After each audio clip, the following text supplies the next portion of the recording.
Сегодня второй день конференции Dentsu, и он будет посвящен медиа. Мы поговорим о тех вопросах, которые больше всего беспокоят маркетологов в преддверии сезона стратегического планирования 2022, и попробуем дать свои ответы на те вопросы, которые стоят на повестке дня. Начинаем! Потребитель очень сильно меняется, системно пытается уйти от наших радаров. Видеокоммуникация назревает большой дефицит прямого инвентаря. Мы поговорим о тех вопросах, которые больше всего беспокоят маркетологов в преддверии 2022. За метриками внимания будущее.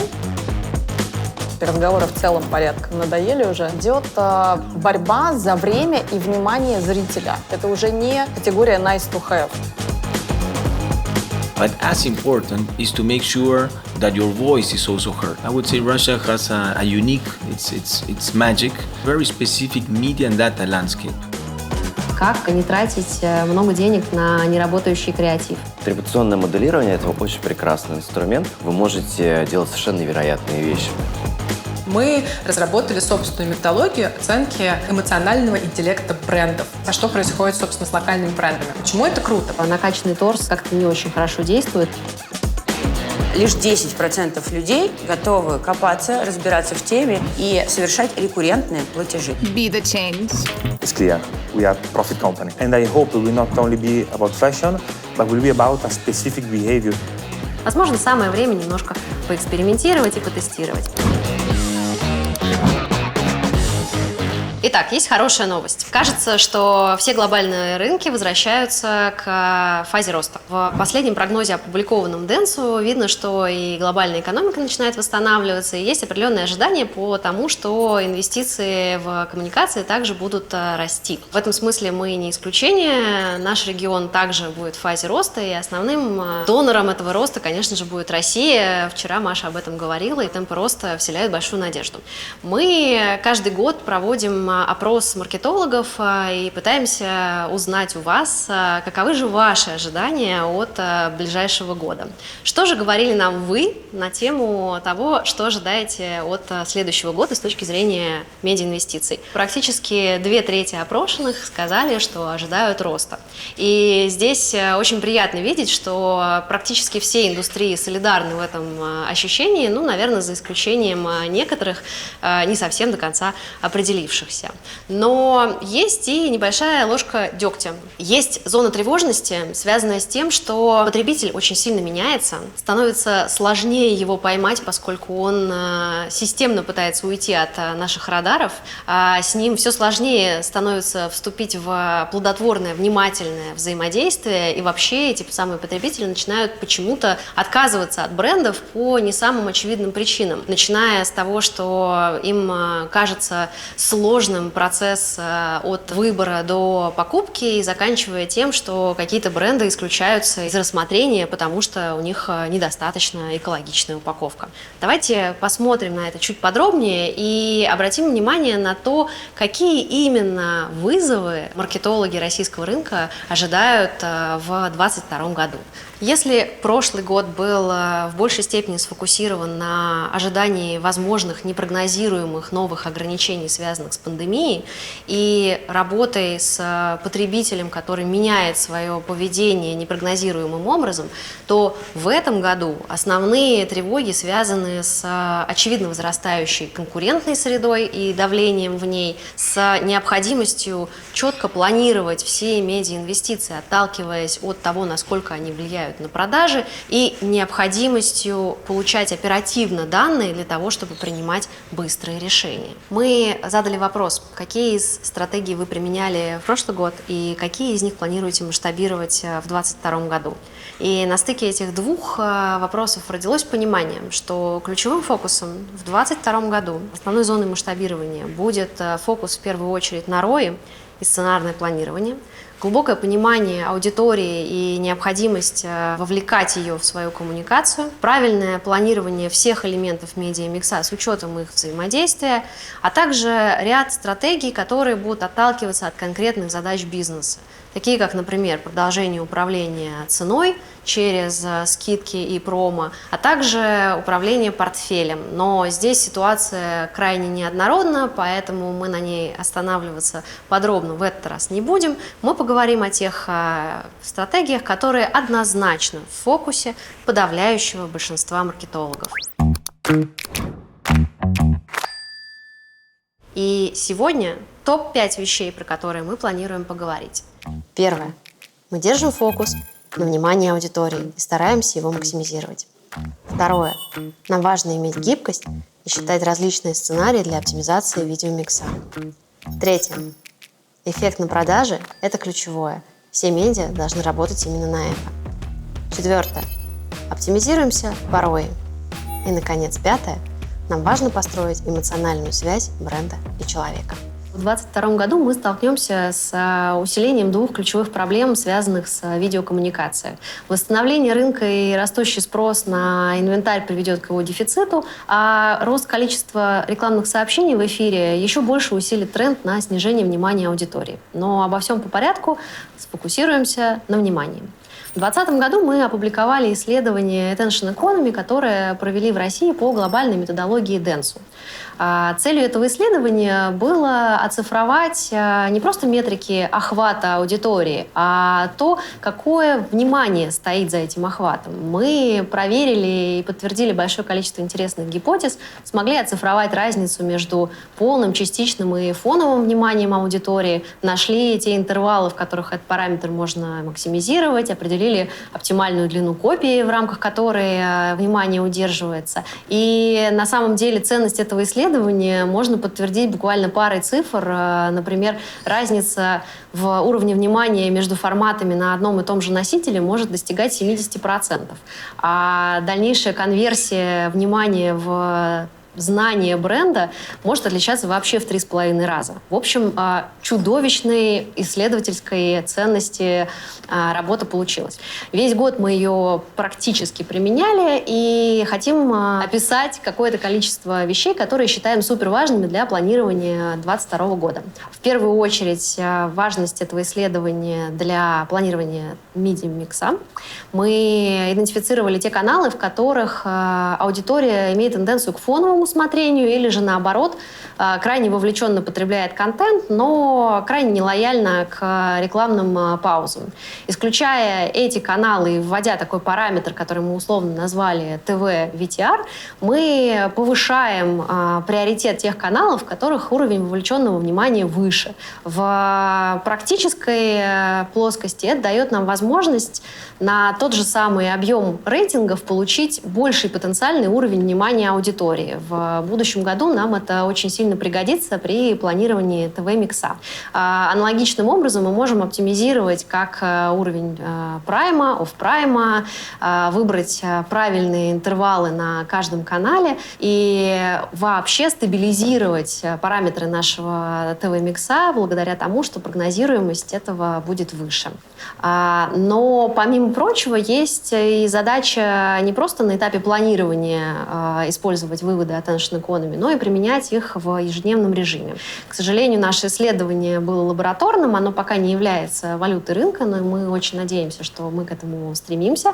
Ждем вторую волну исследования, а пока используем прокси-метрики. Для того, чтобы на ежедневном уровне оптимизировать наши кампании, мы вывели такой параметр, как отток аудитории программы. По сути своей он представляет собой метрику, которая показывает, какое количество аудитории в каждую минуту уходит от смотрения той или иной программы. Зачем это нужно? Потому что на самом деле не все программы одинаково полезны, и даже те, которые имеют одинаковый средний рейтинг, могут характеризоваться тем, что, получив максимум аудитории в начале, программа ее постоянно теряет.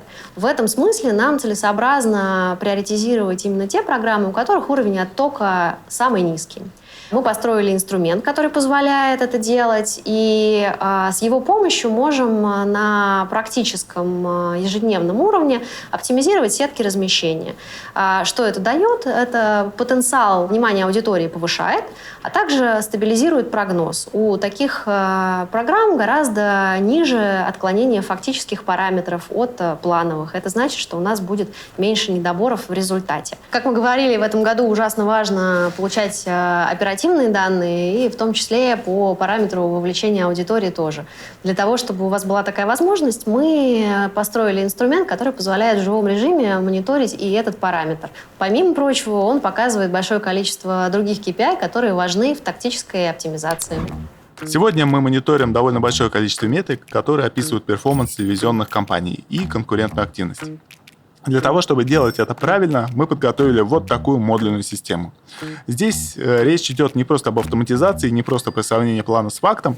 Это платформа, которая соединяет в себе различные аспекты рекламных кампаний. В первую очередь, мы, конечно же, смотрим на объемы бренда в медиа. Как правило, оцениваем объемы рейтингов и показатели охвата. Ну и по этим показателям мы, конечно же, сравниваем объем присутствия с брендами конкурентов. Но объем присутствия – это не самая важная составляющая, поэтому мы также смотрим на качество с точки зрения планирования и постановки. Здесь мы смотрим на такие показатели, как попадание в ЦА и эффективность сплита с точки зрения построения охвата. И также здесь, в данном мониторинге, есть довольно большой блок с метриками экономики внимания. Этот блок описывает, насколько наши рекламные кампании в действительности имеют шанс быть увиденными. А так как в реальной жизни важно не только то, как мы разговариваем с покупателем, но и то, что мы говорим, в систему также подгружаются результаты тестирования креативов и стибурон. То, как много мы размещаемся, то, насколько качественно мы это делаем, насколько наши рекламные ролики действительно видят и насколько они нравятся нашим покупателям, все эти вещи на самом деле важны, все они в той или иной мере влияют на бренд-метрики наших клиентов. Поэтому мы также регулярно подгружаем в систему данные БХТ для комплексного мониторинга. Таким образом, данная платформа в автоматическом режиме и на постоянной основе дает многостороннюю оценку того, как размещается бренд и как он выглядит на фоне конкурентов. О том, насколько ценен этот инструмент в практической жизни, попросим рассказать одного из клиентов, который его использует в этом году. Это компания Group SEB. Мне кажется, в эпоху, когда внимание консюмера так сложно завоевать, нам важно смотреть не только на охватные параметры awareness media, но и на качественные. И в ТВ есть такой параметр, он называется Outflow. Он нам позволяет оценить, насколько внимательно человек смотрит ту или иную передачу. Уже сейчас мы видим, что у нас растут в первую очередь такие параметры, как Ad Recall, то есть насколько внимательно человек смотрит, настолько хорошо он запоминает ТВ-ролик. И, соответственно, Ad Recall, так называемый, то есть вопрос звучит, как запомнили ли вы рекламу, он растет. Это все приводит к росту продаж. Продажи мы меряем с помощью эконометрики, которую делаем внутри с помощью нашего дата-сайентиста, и сравниваем два периода. До оптимизации параметра Outflow и после. Ну, если говорить в целом про тактическую оптимизацию, то Dentsu нам позволяет с помощью своего инструмента автоматизировать этот процесс и day-to-day оптимизировать этот параметр, скажем так, не нарушая и не уменьшая параметр охвата, который для ТВ-компании является ключевым. Я считаю, что за метриками внимания будущее, потому что они позволяют нам не просто охватить как можно больше разных людей или там, целевую аудиторию, но еще охватить ее качественно, сделать так, чтобы запомнили наш бренд, а не бренд конкурента, и, соответственно, увеличить так называемый purchase intent, то есть насколько человек хочет купить именно наш бренд, наш продукт, а не конкурентский. Двигаемся дальше. Номер 2 у нас по списку возможность управления медиамиксом и сценарного планирования. В видеокоммуникации назревает большой дефицит прямого инвентаря, и в этой ситуации брендам нужно будет довольно интенсивно конкурировать за присутствие в топовом контенте. Для того, чтобы это делать эффективно, нужно будет максимально четко рассчитывать каждую из опций и строить большое количество сценариев. В части прямого размещения эта опция достаточно давно доступна. Dentsu использует уже несколько лет инструмент V1, который позволяет планировать видеокоммуникацию на носителях линейного ТВ, ОЛВ, крупнейших ОТТ-вендорах и видеохостингах. В этом году мы дополнили его крайне полезной функцией, такой как планирование глубинных спонсорских интеграций в контент. Как это работает и что это дает, посмотрим дальше. Всем привет! Сегодня мы расскажем о том, какие новые функции появились в продукте V1. Подробно остановимся на телевизионной части, так как именно ее коснулись существенные обновления инструмента. Помимо возможности работы с прямой рекламой, реализована возможность расчетов и аналитики по измеряемым спонсорским интеграциям, таким как вручение подарков, динамические логотипы, демонстрация продукта и многие другие. Как и раньше, инструмент позволяет не только выполнять расчеты, но и сравнивать проекты между собой. Мы сформировали похожий проект, но уже на основе интеграционных возможностей программы «Доброе утро» на Первом канале, в котором использованы аналогичные объемы размещения. Подчеркнем, что есть возможность делать подобные расчеты не только в рамках одного канала, а на неограниченном наборе носителей. Инструмент умеет не только делать расчет по спонсорским интеграциям отдельно, но и совокупно с прямой рекламой и онлайн-видео, и сравнивать эффективность в зависимости от объемов на каждом направлении. Для дальнейшей демонстрации возьмем сплит, оптимизированный под максимизацию охвата целевой аудитории при фиксированном бюджете. Достаточно широкий, включающий в себя 17 каналов. Пока что он включает в себя только прямую рекламу, без интеграции и онлайн-видео. Но вопрос, что будет, если часть бюджета мы перенесем в видео в интернете и в интеграционное размещение? Как изменятся медиапоказатели, какая будет динамика в зависимости от распределяемого объема? Для дальнейшего эксперимента выберем несколько программ, где доступен спонсорский инвентарь. Это будут программы «Рогов в деле» и «Просто кухня» на канале СТС и программа «5 ужинов» на канале «Домашний». Также рассмотрим возможность размещения онлайн-видео на площадках СТС и «Видеоморе». Инструмент позволяет легко сформировать несколько опций, в которых бюджет из прямой рекламы с каналов СТС и «Домашний» будет с небольшим шагом переноситься в выбранные ранее интеграции в контент и в видео онлайн. Рассмотрим всего 5 опций, в которых будет от 100 до 80% бюджета в ТВ, а оставшаяся часть оптимальным образом распределена между интеграциями и видео. Подчеркнем, что в отличие от классических софтов Palomar's и TV Planet, наш инструмент умеет не только работать с этими данными в едином пространстве, но и помимо простых расчетов эффективности умеет искать оптимальные решения, чего индустриальные софты на текущий момент не умеют.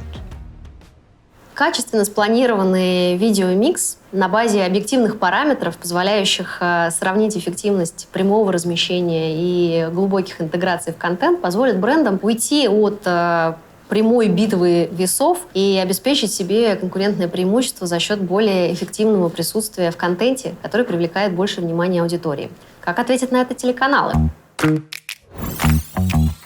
Уже какое-то время идет конкуренция не между каналами или между ТВ и диджитал, эти разговоры в целом порядком надоели уже, а идет борьба за время и внимание зрителя, которое очевидно ограниченное, оно фрагментируется и расщепляется с каждым днем все быстрее. Поэтому в таком контексте спонсорство как инструмент используется продвинутыми рекламодателями уже как гигиенический минимум эффективного медиамикса наряду с прямой рекламой и онлайн-видео. То есть это уже не категория nice to have, а абсолютно эффективный инструмент, который, да, действительно, он уже давно не только ТВ, он абсолютно трансмедийный и должен быть пронизан сквозным сторителлингом, с кастомизированным контентом под каждую из сред. В 3 раза выше метрики по запоминаемости и узнаваемости бренда. В 2 раза чаще зритель проекта готов рекомендовать бренд другому человеку, если он его увидел внутри контента.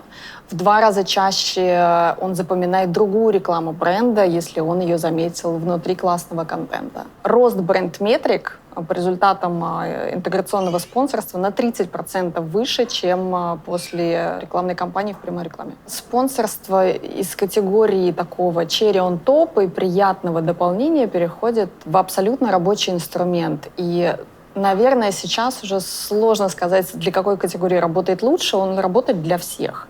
И особенно фарма, которая вообще это очень такой заклатеренный сегмент рекламодателей с сильным законодательным ограничением. И чем выше их смелость и градус креатива, тем больше шансов, что они отстроятся от конкурентов. Для автомобилей очень круто работает интерактивное ТВ. Вот самые высокие показатели, до 20% CTR у нас по автомобильным компаниям, потому что, во-первых, они собирают first-party дату, и зрители оставляют номера телефонов для того, чтобы записаться на бесплатный тест-драйв.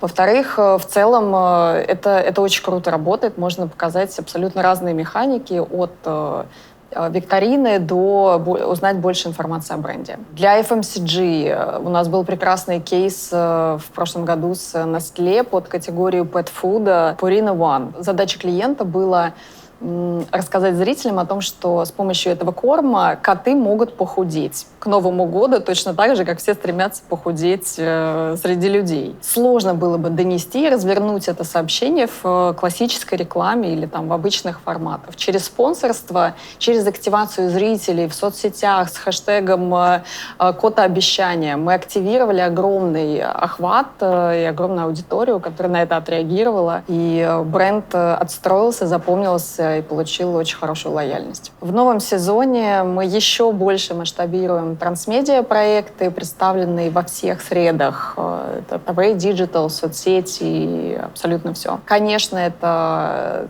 интерактивное ТВ, которое показывает высокие результаты, CTR в зависимости от механики, конечно, могут достигать от 2 до 20%.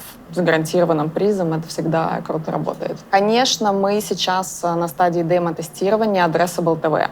Это инструмент, который во всем мире и в Америке абсолютно эффективно работает, персонализация — наше все. И, конечно, это развлекательный контент, которого в нашем сезоне будет еще больше. 70% интеграционного спонсорства лежит в развлекательном контенте и в кинопоказе. Это самые эффективные жанры. Каролина затронула одну из важнейших тем на сегодняшний день, а именно связь медиа и результаты для продаж.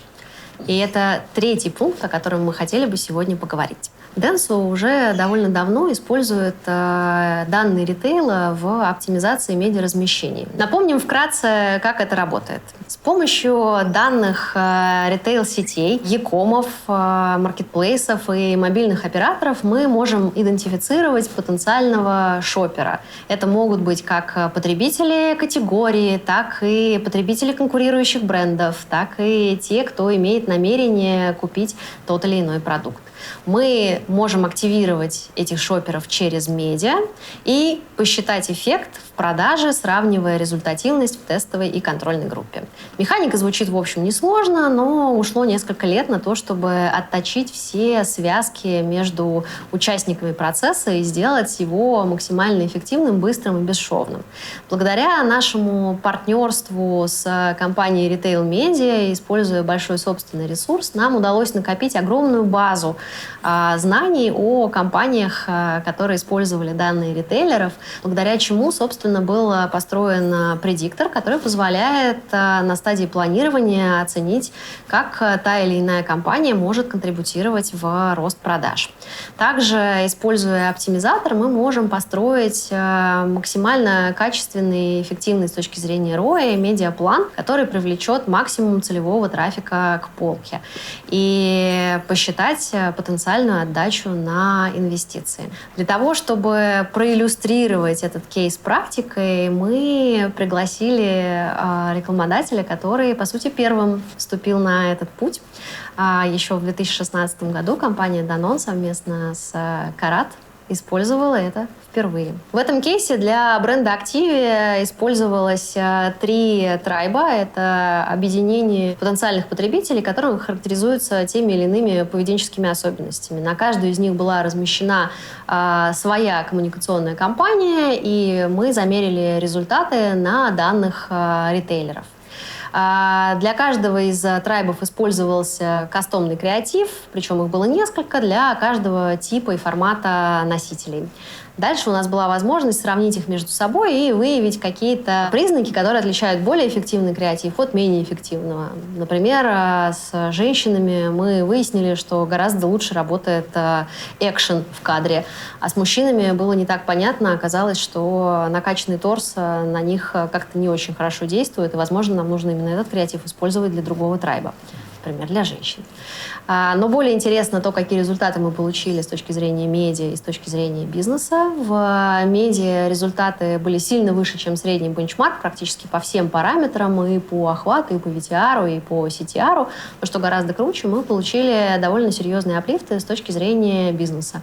У нас возросло число потребителей в трайбах, и есть значимый прирост по инкрементальным продажам. Разумеется, мы не можем раскрыть все детали, но сумма этих действий привела к тому, что на фоне активности в трейде и текущей коммуникации удалось добиться довольно существенного роста в продажах, и этот план был масштабирован на дальнейшие периоды. О том, насколько это сложно в реализации и какие результаты дает для бизнеса, поговорим с Danone.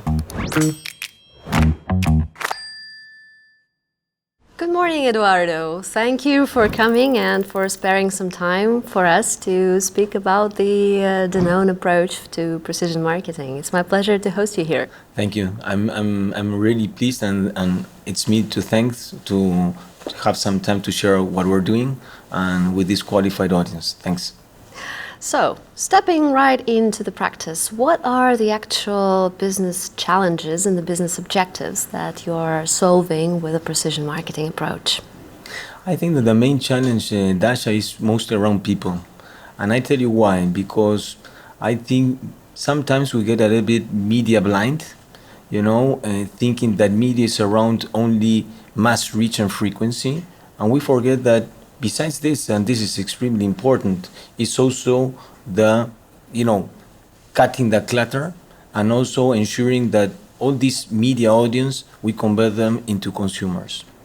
And some things I sometimes share with the team is that many times we are so obsessed with share of voice, dominance, and that's important, but as important is to make sure that your voice is also heard. And this is where precision marketing comes, because the idea of precision marketing is starting to identify what we call tribes, new group of consumers, a bit with a different approach to the traditional media, not only segmented, by social demographics, but in this case, more on attitudes, more on common passion points and reasons to buy.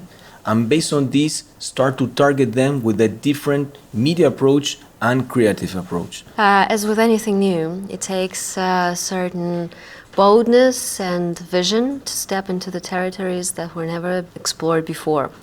I wonder what actually makes a marketeer confident when taking such decisions? Specifically on my case, I have also been working on this in Brazil for some years. So I would say there is not so boldness, but certainty that this is a route that works. And specifically on Russia, I would say Russia has a unique, it's magic, because it has a very specific media and data landscape. And this data landscape is mostly related to retailers' data. And I'm going to be explaining running precision normally in other countries ended up on activating tribes, but then getting KPIs as VTR, CTR, or engagement rate, but you could not really validate if you are really converting into sales, because that happened in the offline world. When you come into Russia and you get this magic, possibility of getting retailers' data, you can really run precision marketing with retailers' data and really validate if you are doing is really converting into category, net sales growth, and penetration growth. This is magic. And precision marketing, the beauty, the magic, is that you can have results in a couple of days. So you really know what's working or not, and you pivot and you adapt it to make it more effective. So, Danone has come quite a long way already in that precision marketing approach, and I hope you can now share some of experience. The question would be, what are the key challenges that actually the company might face taking that route? I'm sure there are some. When you run in precision marketing, you need not only partners with different type of tools, with different type of skills, but also the process, the everyday process is totally different. So, you have spoken about your previous experience, so you have a certain understanding if this approach has any natural limitations. Yeah. How far can you go with the precision marketing? That's a good question. I would answer you with two cases, just to make it very concrete and not so superfluous, right? so conceptual. One is that, as in Russia, we had Activia brand, massive, big brand. In Brazil, it's a 100 million euros brand, so a massive brand. And only working on precision marketing, 100% digital, we could turn around a big brand as this one from a -7% net sales decline to a 3% net sales growth. And the other example, not only on super mature big brands, is that we developed from scratch, only based on precision marketing, a new brand based mostly on the high protein space that achieved 20 million euros net sales in 1 year with 1 million euro investment in precision marketing. Wow. So clearly there's some good background that it works, both for very big mature brands and also to build some new paradigm brands too. Yeah. But those brands are working on precision marketing only, or do they have any In the case of traditional Brazil, approach as only well? precision marketing. Wow. Yeah. But still, I purely and totally understand that you can't share any business results for Russia, but maybe you could just give us an idea of how successful this approach is here in our country, and whether you consider moving to it more brands or maybe the whole portfolio. No, we started last year, end of last year. So this is a journey, because as you said, Dasha, this is part of a big cultural shift and a redefinition of the full network of partners and scaling up in terms of skills, in terms of tools. We have very promising initial results on some brands. Activia is one of those brands that is coming back to profitable growth. So here you work with the whole ecosystem of partners, with us as your agency, with the retail media as our supplier, the retailers themselves, your partners in terms of trade activations. So considering the next steps for 2022, what would be your expectation to the product itself, which is delivered by that chain of suppliers as a client? What would you like to have? Agility on data processing from the retailer side could help a lot. Again, this is the beauty of precision marketing. You don't need 3 months to start to get results. You can get them in days. But to get them in days, we need that data to analyze what's working, not working, and pivot our campaigns according to that. Related to this is the second, opportunity. It's flexibility, because as you are saying, this is not about I press a button and let's talk in 3 months what's going on. This is, you activate many times. You activate 3-4 campaigns at the same time in a tribe, and that's the beauty. In some few days, you can understand what's working or not. But the other thing is the flexibility. Maybe sometimes you acknowledge some tribes are not working, and you need to stop them. Maybe on sometimes the tribe is well defined, but the activation, the creativity is not working, so you need to stop to bring a new level of creative assets. And this needs the flexibility of the partners, because if we get in very inflexible approaches, you already bought whatever guides of media and you cannot move away, we are not investing very effectively. So this flexibility is also important. And I would say the third is scaling up skills, people, tools, to make sure everybody, again, this is a teamwork, really embraces this journey. So I think these are the 3 main challenges.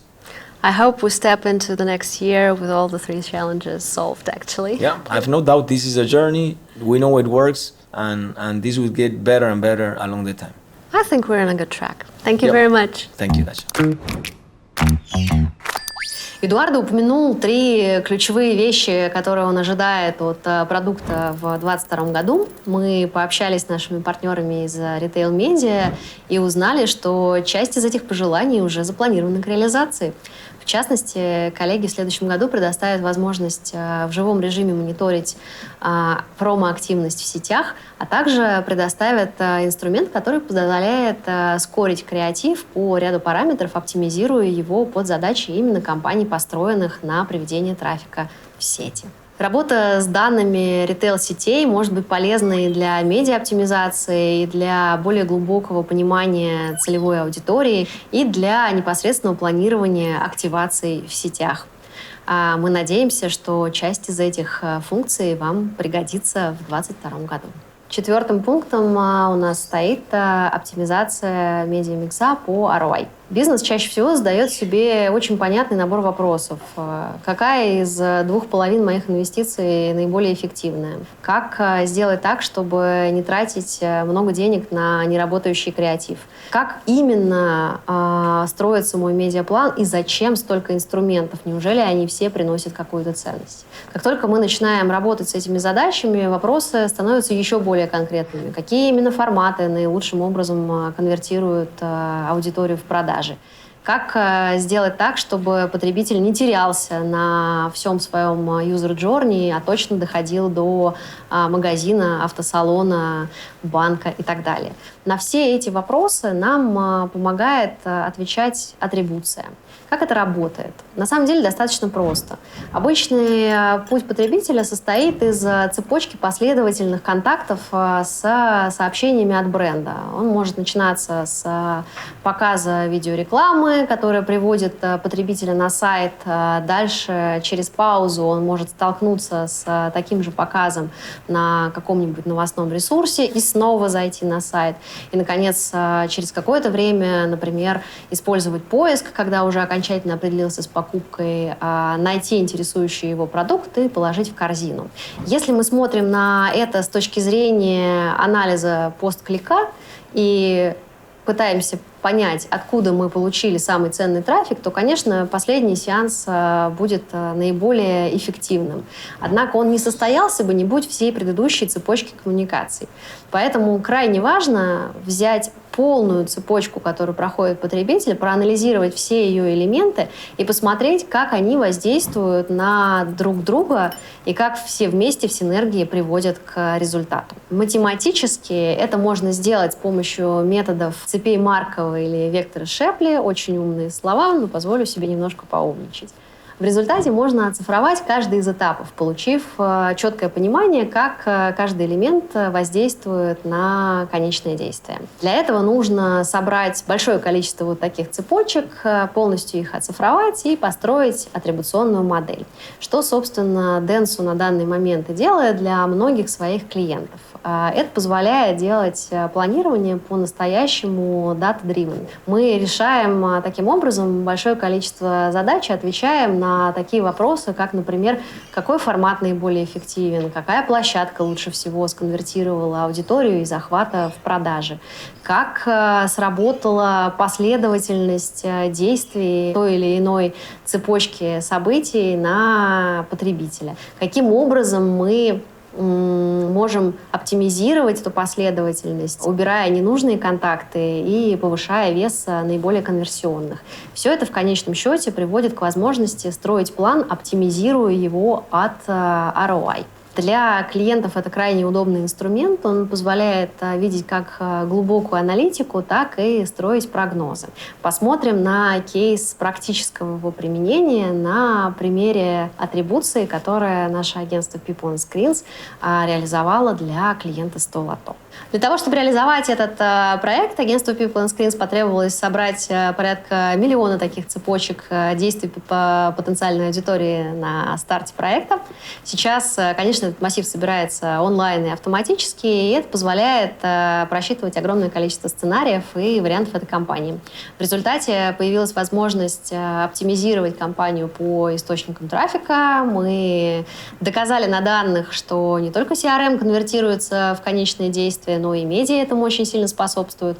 Удалось оптимизировать набор площадок, максимизировав те, которые в наибольшей степени влияют на конечное действие, и убрав те, которые этому вообще не способствуют. Также коллеги смогли оптимизировать частотные хвосты на площадках. Поверх атрибуционной модели мы построили также калькулятор, который позволяет делать прогноз и огромное количество сценариев, прежде чем кампания одобрена и запущена в работу. И благодаря этому мы сейчас имеем возможность практически 90% случаев быть уверенными в том, что фактические показатели кампании совпадут с плановыми. Но подробнее об этом расскажет клиент.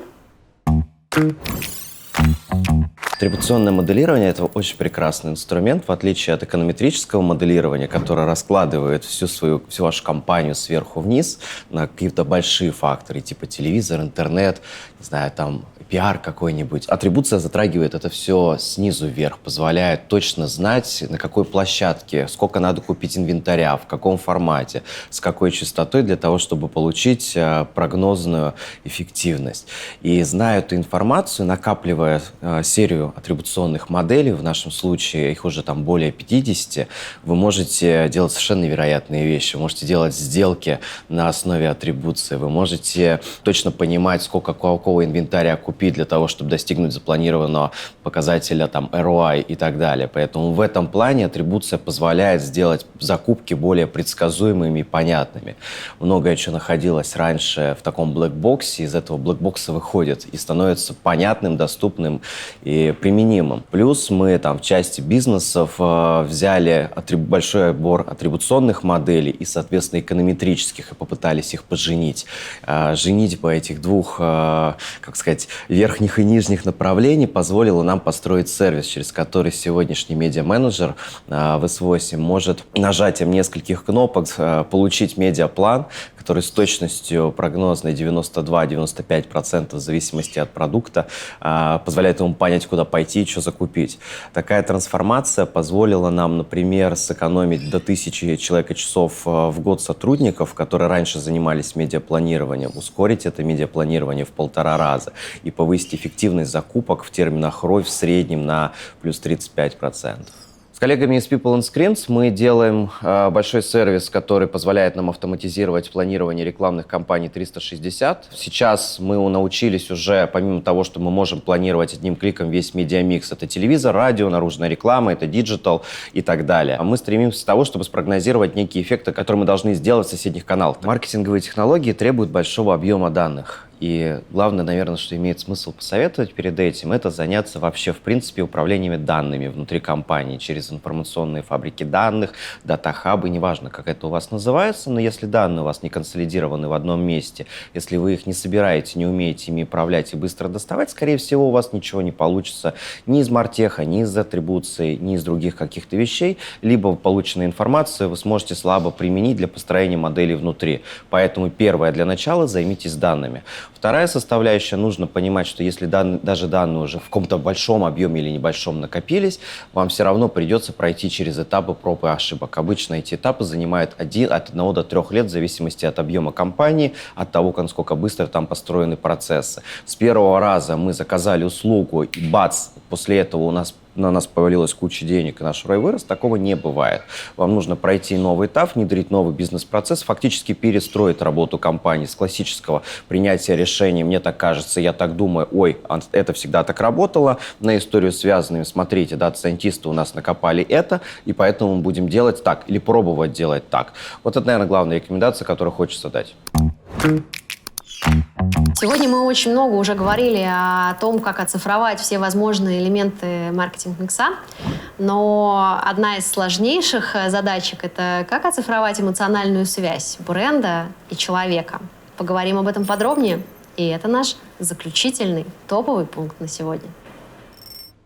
Привет, меня зовут Маша Силкина, я SEO агентства «Карат». Я расскажу сегодня про эмоциональный интеллект и про наши исследования, которые мы вот-вот представим. Мы склонны гуманизировать то, что находится вокруг нас. Есть вещи, к которым мы относимся чуть менее эмоционально, есть вещи, к которым мы относимся чуть более эмоционально. Но на самом деле, по сути, все, что нас окружает, тем или иным образом заряжено нашими эмоциями, как только мы с этим сталкиваемся. И бренды, с которыми коммуницирует человек, точно так же обладают неким зарядом для него эмоций или каких-то, скажем, ощущений или ожиданий, которые человек с ними связывает. Для нас, как для маркетологов, это, разумеется, имеет колоссальное значение. Очень большой вопрос, собственно, как научиться этим пользоваться. За 50 лет после открытия, собственно, истории про эмоциональный интеллект и отношения людей на базе эмоционального интеллекта было наработано огромное количество статей. Сейчас мы понимаем, что недоиспользование этого корпуса знаний для анализа взаимодействия между брендом и человеком — это крайне неправильно, потому что мы, по сути, упускаем колоссальную возможность для того, чтобы донести ценность брендов до человека. То, что мы покупаем, или те сервисы, которыми мы пользуемся, это на самом деле не что-то, что нам продают, а это на самом деле действительно что-то, что помогает нам более качественно жить в том или ином виде, будь то шоколадка или такси, которое мы заказываем. Соответственно, применив все те знания, которые были накоплены за 50 лет, мы разработали собственную методологию оценки, скажем так, эмоционального интеллекта брендов. В прошлом году наша сеть запустила глобальное исследование на 10 рынках, которое, собственно, включало в себя опрос более чем 10 тысяч человек, которые отвечали на вопросы про то, как они относятся к различным международным брендам. Одной из стран, в которых проводилось это исследование, в том числе была Россия. И на основании этого исследования мы выяснили, что те бренды, которые обладали максимально высоким эмоциональным интеллектом, за последние 10 лет показали колоссальный рост с точки зрения акций, роста финансовой ликвидности и, в принципе, успешности в самых разнообразных бизнес-индексах. Соответственно, поняв это, мы попытались углубиться и понять, а какие атрибуты присущи тем брендам, тем категориям, тем, может быть, в каком-то смысле людям, которые к тем или иным брендам имеют отношение, какие же, собственно, там есть атрибуты. И выделив эти атрибуты, мы можем достаточно смело говорить о том, что эмоциональный интеллект может стать одним из инструментов, которые мы используем для того, чтобы планировать стратегию жизни бренда на разных рынках. Собственно, убедившись в том, что исследование не то, что полезное, а суперполезное, потому что, по сути, оно выводит медиапланирование из рамок просто расчета каких-то KPI типа CPM, TRP или чего-то подобного на чуть более другой уровень и позволяет нам, как маркетологам, соединить то, что чувствует человек, с тем, что мы хотим, собственно, от бренда ему передать, и оценить, как тот сигнал, который мы хотим передать, воспринимается, и воспринимается ли он так, как мы хотим этого, мы поняли, что исследование пора локализовать.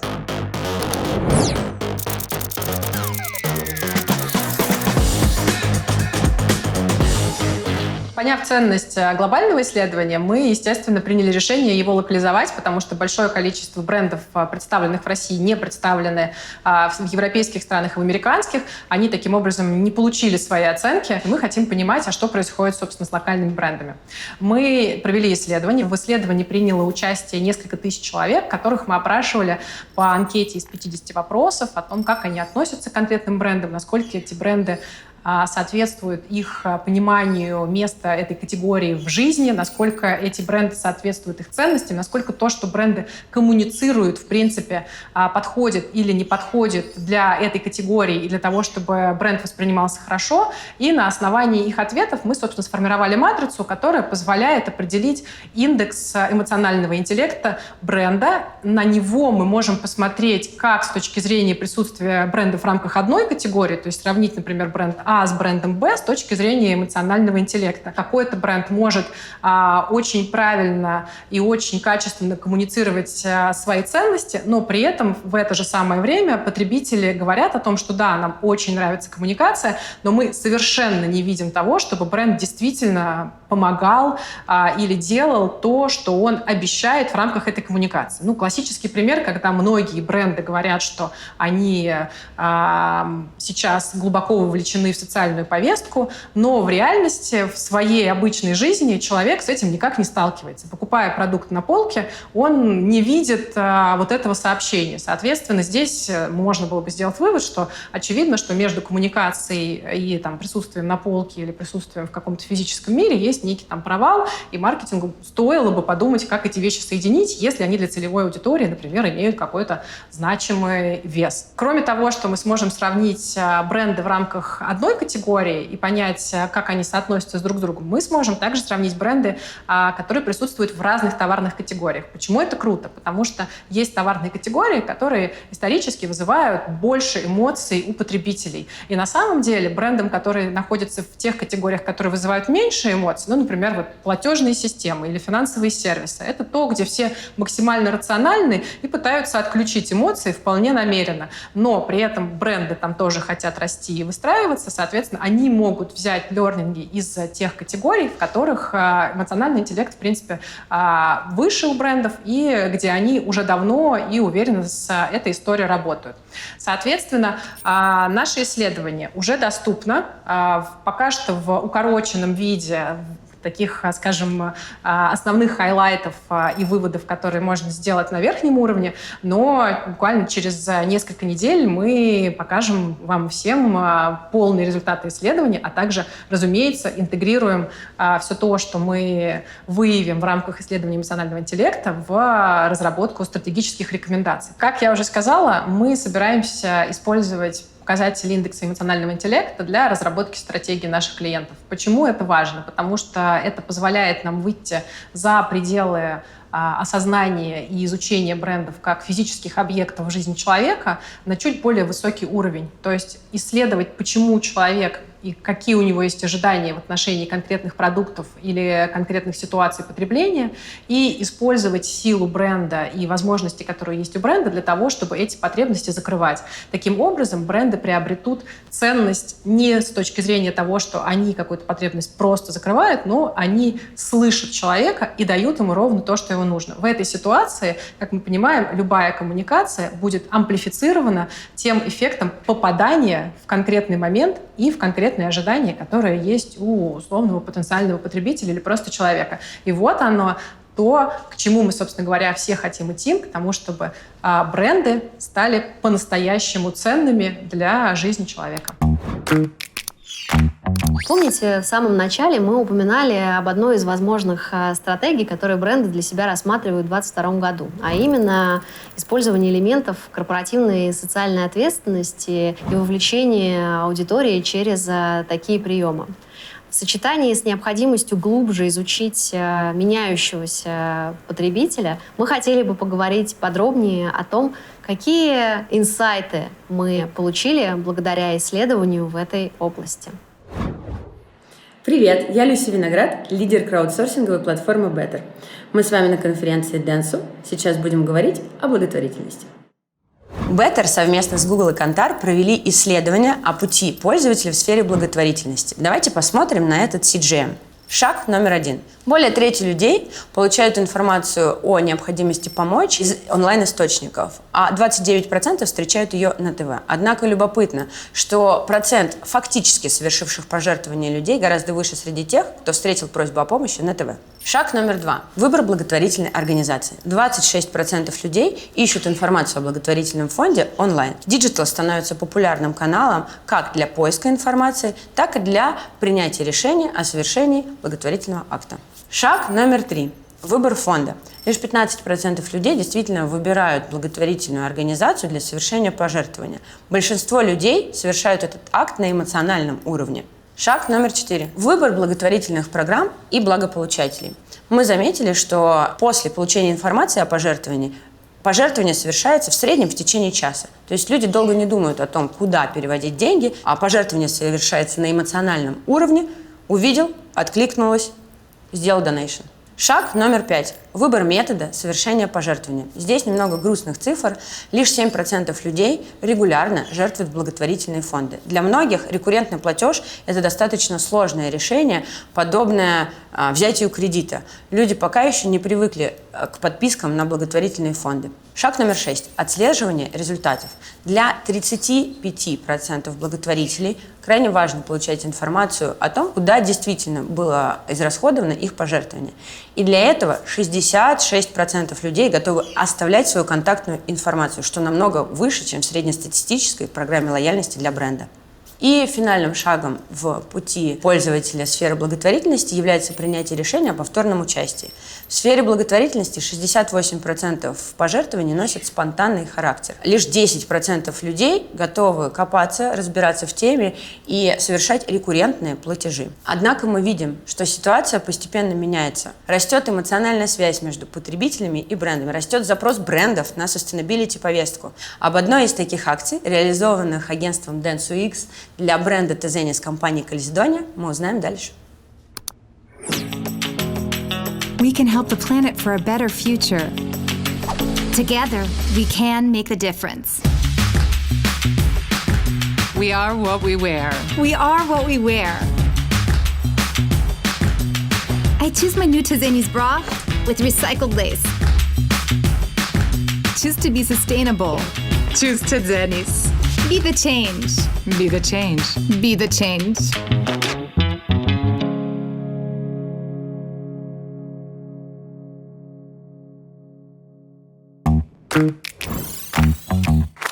So Tezenis has already approached the sustainability world since a few seasons. So it was actually not just a local activity. We are doing in a global way. Clearly a Russian market, and we approached the Russian market in a peculiar way. And we decided to push it because we see the sustainability theme to be very important now, and it's going to be very important in the future. So we decided to give it a shot and push on it during the campaign. We always speak in terms of KPIs, splitting KPIs from a commercial point of view and more, media and communication point of view. So in terms of commercial, we speak about traffic and we speak about income. It's clear. We are a profit company. And from a communication point of view, the main driver, especially about sustainability, was awareness and traffic and interest driven to the brand Tezenis in order to push the collection. No standard approach, we did a different kind of campaign. 60% was digital activities, 20% was with a magazine, Wonderzine, and was very interesting process because we basically took over of the magazine, being present there with banners and click-through and the presentation of the logo and a green button through the e-commerce. And then we did 15% of activities related to podcast. Was smart podcast, completing target, and during the podcast we were able to reach 70,000 people in target. So you know that I'm not going to give you sensitive numbers, but what I can tell you is that during the campaign we were able to have positive both traffic and incomes during the specific weeks of campaign, and at the same time the articles present in the, let me say, green collection, recycled collection of Tezenis were top seller. Plans about the future, about sustainability, yes, we have. Actually, for the fall-winter collection, we already received some items.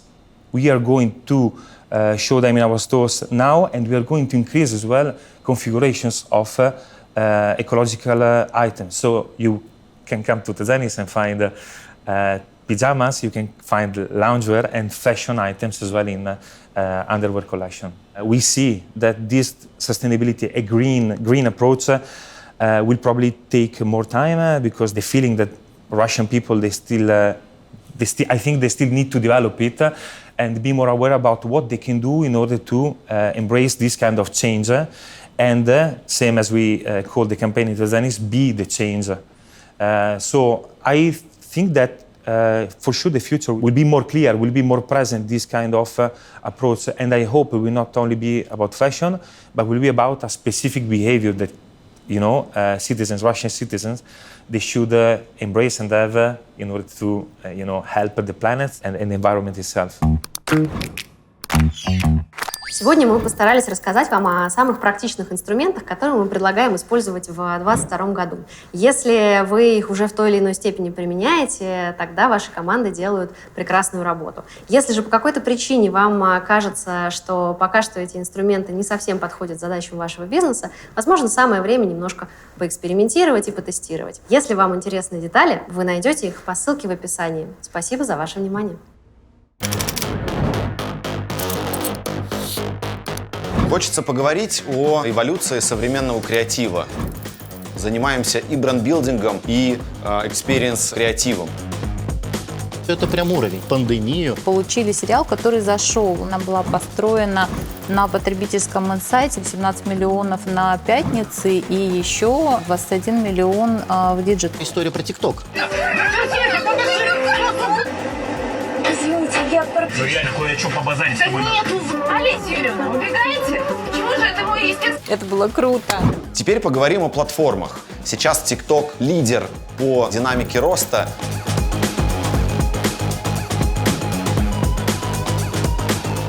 У нас 649 блогеров в сообществе. Полноценный медиаканал для нас. Охват у нас ежемесячный получается более 10 миллионов.